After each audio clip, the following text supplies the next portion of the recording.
So this is a story about Al Pacino losing $50 million. And Dan Martell made this post about Al Pacino based on findings from his memoir.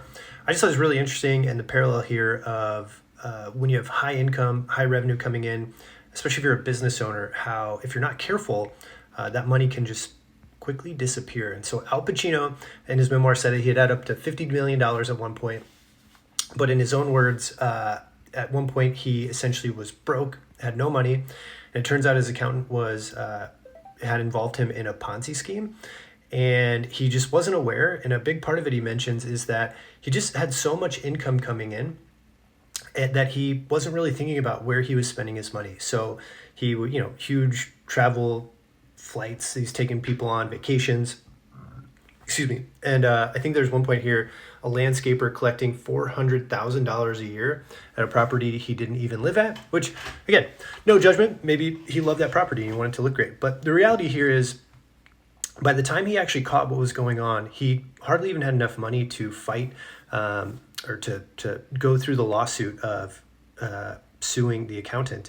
And so what's really interesting is, like, for business owners, if you're not keeping an eye on your finances, we see this all too often where it's like, oh, I just have so much revenue coming in that it'd be impossible for me to spend it all or for it to go different places. And the reality is, if you don't really know what process your finances should be going through, you're not overseeing it, you're not looking at it, if you're putting blind trust into other people and abdicating responsibility for understanding your business finances, you are at the mercy of other people making decisions for you. And so that's why we preach so hard at CEO Finance Academy that even if you, we don't want you to be a bookkeeper, I don't want you to be an accountant, but I do want you to know enough that you can't get played or swindled by not knowing certain things about, well, what should an accountant be doing? What should a bookkeeper be doing?